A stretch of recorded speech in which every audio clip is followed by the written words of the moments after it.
jambo hili kwamba kwanza unakisaliti chama, alafu vile vile sasa utatukanwa kwa ajili ya chama, kwa ajili ya watakutukana kwa sababu umewasaliti. Hivi kweli milioni moja tu Mikongoro ambapo ukichange yani bado inakuwa haitoi. Mtu kweli anaweza akakisaliti chama au akaenda kutoa maelekezo kwa milioni moja? Hamisa. Na kufikia hapa nimekaa niko peke yangu na bado naona tuojiane ili asubuhi.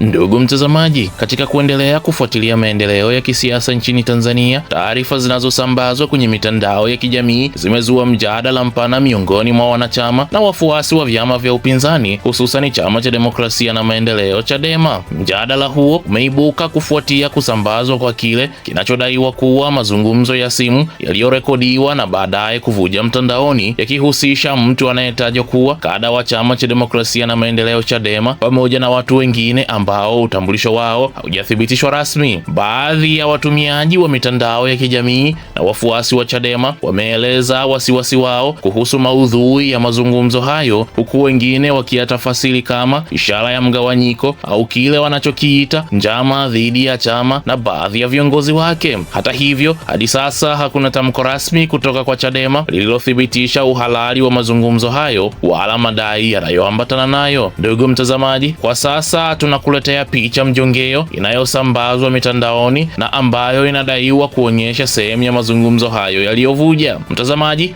unakumbushwa kuwa maoni yanayotolewa kuhusu swala hili yanapaswa kuzingatia staha, heshima na misingi ya mjadala wa kistaarabu, huku ukitambua kuwa baadhi ya madai yaliyopo bado hayajathibitishwa na mamlaka husika. Hello. Habari ya asubuhi. Safi za kuamka. Safi mkaji. Jana ulinitafuta, hiyo simu niliacha sebleni. Nikasema. After hizi tena nikaona umenitafuta, message imeingia tena. Kasema huyu anapishana na mambo tena hayo muhimu huyu. Nikasema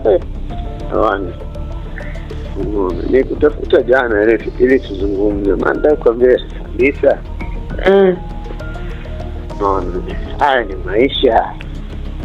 Maisha yetu yamechoka Hamisa. Unapokosa fursa, ukitaka tena muulize huyu useme nini, huyu unapoteza fursa hivi tena inakuja mmoja. Leo ukipata milioni yako Hamisa, unafanya mambo, unafanya shughuli. Ndio maana mimi siachi wewe kukuambia, sijawahi kukuambia jambo ambalo wewe haliwezi kuwa na faida.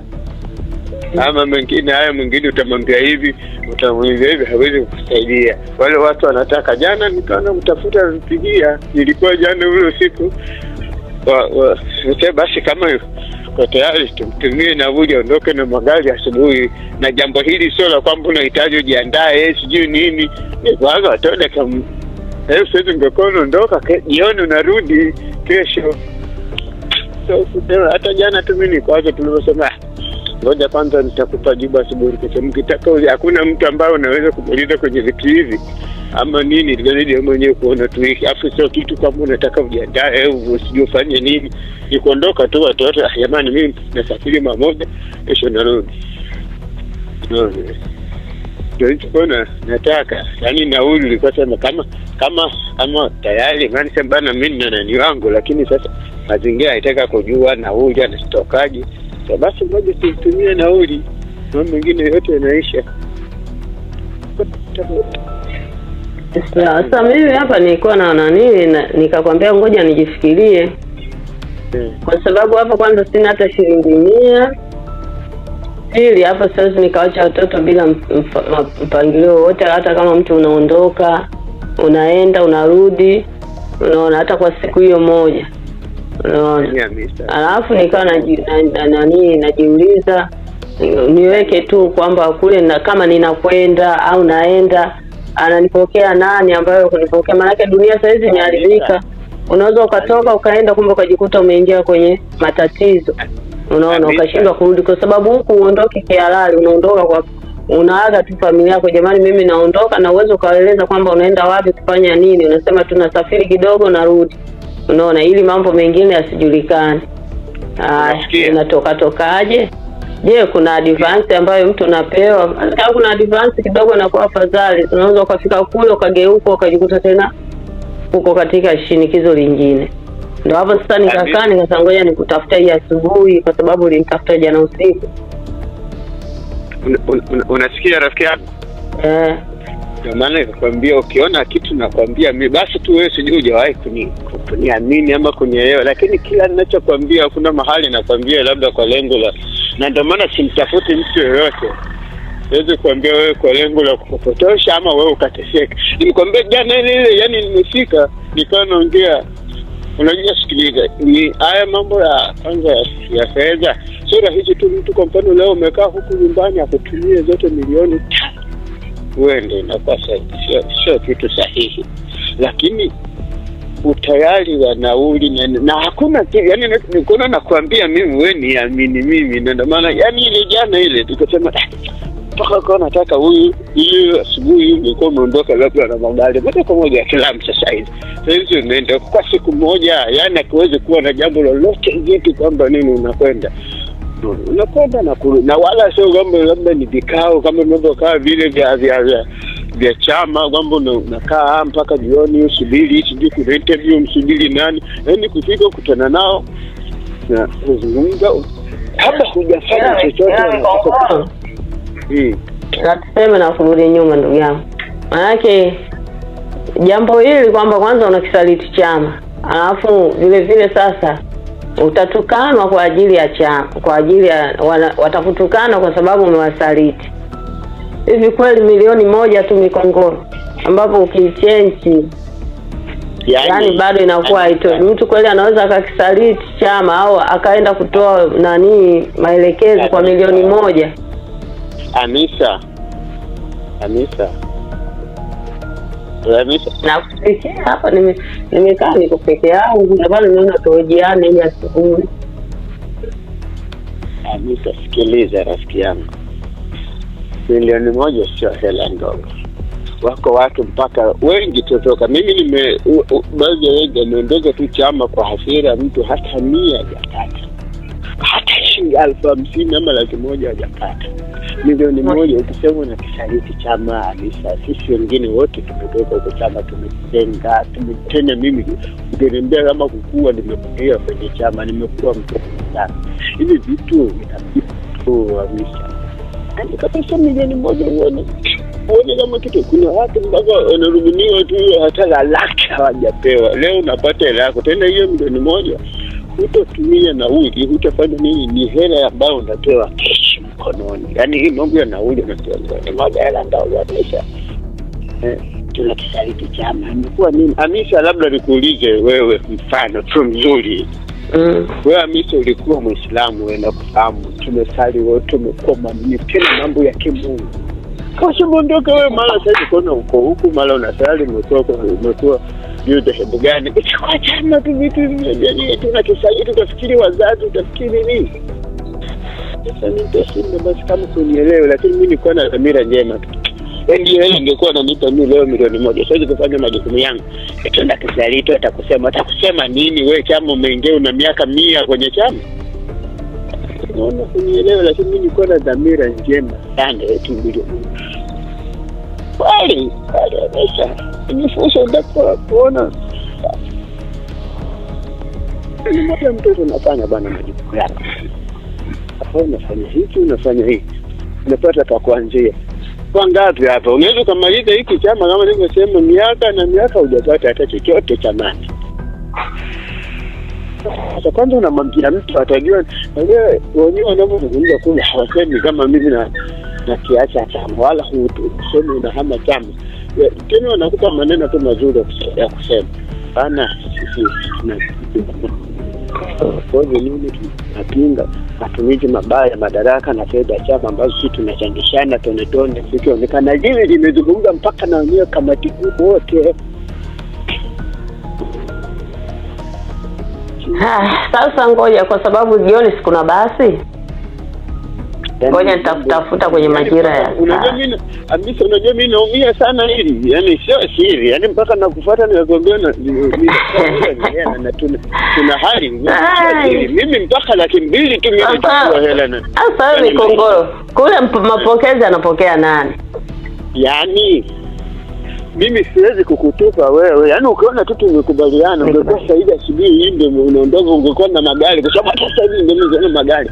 Unapokelewa vizuri, tunakupa maelekezo, wewe mahali gani unapotea na nauli unakupa. Yaani hata sasa jana usiku mimi nimekataa, nikasema hapana, msinipe, kwa sababu mimi sitaki mambo ya kutokuwa mwaminifu. Unaona, usiku ngasema na siwezi kumtumia tu hela nauli mtu. Sija salio limekata hivi hapa, nilikuwa nahangaika kutuma message. Usijali, lazima nimejua kama mkate kora. Nilichokuwa nasema jana ile tulivyozungumza kuhusu hiyo pesa, kusema au mwenyekiti basi kutumia, nikasema hapana, mambo ya hela haiwezi kupita mikono mwangu, utume kwangu nini, basi tupe namba huyo dada tumtumie. Ndio nikawa na kutafuta, unaona. Kwa hiyo hoja yaani hivyo wewe unaweza kwenda tu mahali mala watu hawa wako makini kuliko unavyodhani. Utapokelewa kila kitu, huduma zote utapokelewa, utamani. Unatoka tu wewe.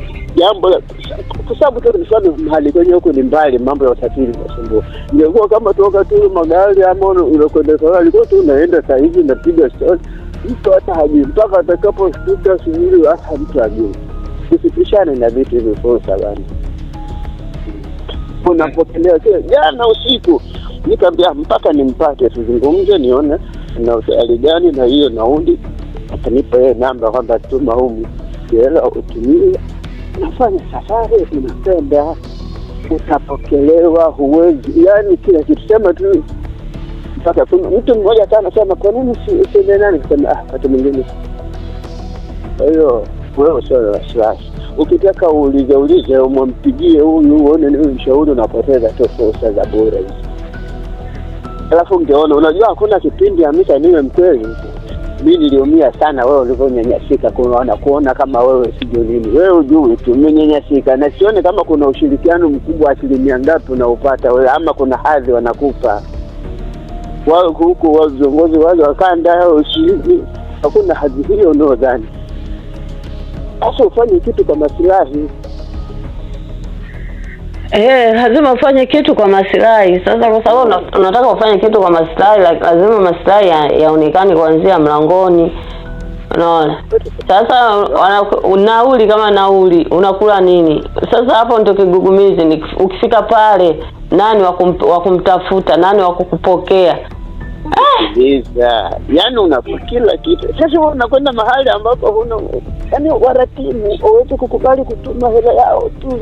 Nini hapo wasio na uratibu wa misa jamani. Wewe na familia yako una ujasiri na unauelewa na una kila kitu ambacho hakiwezi kunini. Yaani jana ile wana tulikuwa tumemaliza vitu hivi abikai jadili ufanye nini, hata yule ambao sasa atakuwa nini baadaye naona hili jambo haliwezi kukaa sawa hivi. Na kitu baadaye unaona ningepata fursa nini. Yaani hasiwezi kufanyika kitu ambacho wewe ukishikunufaisha au mimi nikakutafuta wewe ukaingia kwenye vitu ambavyo sijawahi kufanya hivi. Kila ninapokutafuta na kutafuta kwenye jambo lenye maslahi mapana kwako. Mimi nimehangaika na wewe Dodoma, naenda Dar es Salaam, umerudi nini? Hivi kuna mahali umeteseka kwa level hiyo? Tumekwenda tumekaa Dar es Salaam, umekaa Dodoma, wote nini tunahangaika. Mpaka nimkwambia hata ile nilikutafuta ile ukweli sio kama nilikuwa naongea kwa kutembeza. Niliumizwa sana kukosa ile nafasi, nikasema Hamisa kwa diwani kwa sababu vitu ukiacha hivi chama sikipo, mimi sikipo, rafiki yangu wewe kuna mahali hivi wewe nafasi hii. Sisi kila siku kama ni vikao, kama ni posho, kama nini, mbona tunapata ni sasa mambo na wewe. Sasa wewe Mkongoro. Mimi nikiwa safarini, maana yake simu yako usizime. Lazimaje simu? Mimi wewe uone zile simu za jana za usiku nimekupigia mpaka sasa. Mimi kwanza nashangaa mtu anaoweka simu akaacha wakati mwingine sio tu hili nilokupigia. Lakini kina mama mko sikulaumu wewe, tutasikia ni simu sita na lazima naongopa sumbufu mwingine ni simu niweka chaji, yani simu na hata kama una mbili nini simu usizime, na hata mwenyewe unaposema nisizime simu masaa yote, wewe nipigie una jambo lako hata saa 9 ya usiku. Simu zangu zikooni. nasemaje simu? Yaani katika kitu siwezi mimi. Siwezi. Na wengine sasa nilitoa sauti kabisa, ukitoa sauti ikawa husikiki ni kama mtu uliozima simu. Yaani mwenyewe simu huoni mtu anataka kukusaidia tu siku wanakufikia watu majambazi. Kuna watu wanataka kuja unakuwa upatikane. Kuzima simu sio kitu sahihi. Yaani kipange na mimi nataka nione na wewe uko na mafanikio. Shida ni nini bana? Ni kweli unanipambania, lakini sasa nipambanie kwenye fungu kubwa na kupambania. Sasa ndio uwezo wetu na nini? Unafikiri sisi huko level hii upate milioni? Unafikiri bana kweli kujisaliti kweli kwa milioni moja tu kweli? Au mikongoro unanifanyia mimi kwa sababu mimi unanifahamu? Hapana, kwanza nimekupigania nimekupigania kwa sababu watu wengine nimekwambia wanatoka huko bila hata chochote hicho pata. Yaani ungekuwa kama una uzoefu wa uliza watu, mimi nimekupambania kwa sababu nakufahamu kwa level hiyo kubwa kabisa. Yaani sio nimwambia bwana huyu ni mtu wa level kubwa. Yaani hadi hela jana tamala, lakini milioni hizo hata mtu kama kapata. Kuna watu alitoka chama hata chochote kupata. Milioni sio hela ndogo, unafanya maisha ya tangu. Sasa hiyo nauli ndio natumwa bila hata hela ya kula.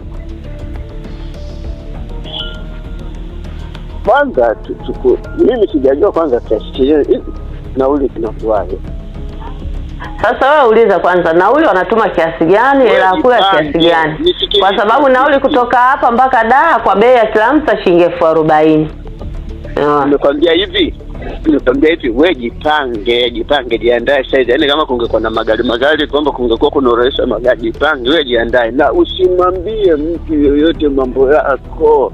Sioni mtu ambaye ana msaada kabisa wewe binafsi wa maisha wa kujenga. Wewe umeniambia jana kwamba hata mimi sikulima sikufanya. Watu wako wapi? Maisha kila mmoja anaangalia maisha yake ni namna gani mtu anafanya. Mimi ngoja na wasiliana nao tusione hiyo inakuaje. Wewe jiandae saa hizi, usimwambie mtu. Haya wewe wasiliana nao. Yaani mbona ni halo? Sasa hizi tena. Safi. Nitaka kujua namba yako ambayo unaweza kutumia unatumia mambo ya miamala ni ipi? Aha. Nikutajie. Maanake hapa SMS sina, nikutajie wewe uiandike. Ngoja nikae mahali basi sasa nikuwa tu hapa barabarani kwenye makokoto hapa. Nikae kwenye mchanga vizuri nitoka nyumbani.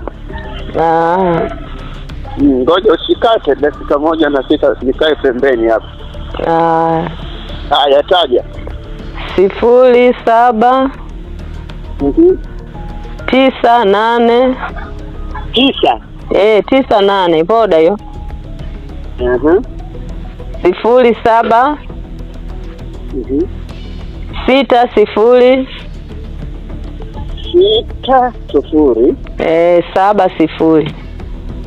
70 manake 0798 07 Jina tatoka hivi Anisa. Hii jina linatoka Atu Kinyunyu. Atu. Hii hapa nilisajiliwa, kitambulisho changu kimefungwa, sijajua kwa nini. Kinyunyu. Lakini haina matatizo. Wewe ukiingia huko usije tena kae na kwamba haina shida. Haina shida, alafu hii haina deni. Basi ngoja niongee naye nielekeze na hiyo losema kama ya tamani sija niogopa nikiongea naye atauliza namba yenyewe hivi. Sasa kumrudia tena mtu na watu wako busy, mtaambia kwamba na kwa sababu yote nimeongea naye kwamba huyo mtu na mambo ya njiani anakulaje anafanyaje. Yaani wewe kwanza usipate hofu. Wewe kitu cha muhimu yaani basi tusijue haya magari sasa hivi ingekuwa magari yanapatikana hata nini au yani ilikuwa nzuri kabisa kwa moja ukaenda. Ngoja niongee nao kwanza. Kwa hiyo jiandae vizuri kama We fanya tu muamala, mimi najiandaa. Mbona naweza nikachomoka muda wote hapa nikajisogeza mpaka Ifakara pale magari mengi. Kwa sahihi kabisa. Yaani hata mimi ulikuwa unaongea naye akasema kwani sasa kwenda tu mpaka Ifakara kwa sababu nauli ni hizo. Huko sahihi. Ngoja ni kwa sababu nauli kutoka hapa mpaka Ifakara 15,000. Sasa kutoka pale mpaka Dar sijui inazidi, sijui inaenda tena hiyo 20 ngapi? Pale inazidi pale 25. Pale 25. Kwa kama 15 25 ni kama hiyo 40. Wala sina wasiwasi. Mimi ngoja naongea na kurejea tu kwa majibu mazuri. Halo? Nimewatumia namba, umekupigia au bado? Bado hajanipigia. Mimi hapa ndo niko kufua hapa haraka. Basi sasa ile maana watu ni mwisho kijijini, mimi ndo nilikuwa namcheleweshia namba kumpa. Mbona unitumie namba? Ndio nishamtumia kwa chochote. Alafu sasa nimeuliza kule stendi kuna gari ya 5 Hamisa. Aha. Ya moja kwa moja nimempigia Moze kule stendi. Kuna gari ya moja kwa moja 5 hii. Basi wanitumie hapo sasa, mwenyewe nifanye mchakato nitoke. Haya basi sawa. Nikimwagia maji hapa. Haya sawa, wewe ataandaa, ngoja mimi pressure sawa. Sasa hiyo utaona tu hapo. Wala kikuuliza waambie tu tena, usiseme tena naondoka saa 5 na toa labda ucheleweshe, kama tumtuma wakati wote tunapanda hapa gari. Mambo ya kwamba ile ondoka saa 5 nitakuja babani, gari yenyewe lichelewe kuondoka. Wewe waambie tu na. Nani? Mkuu, unatoka muda si mrefu. Lakini sasa amenitumia shilingi 52 tu. Sio mbaya. Wewe maana nauli hapa 40.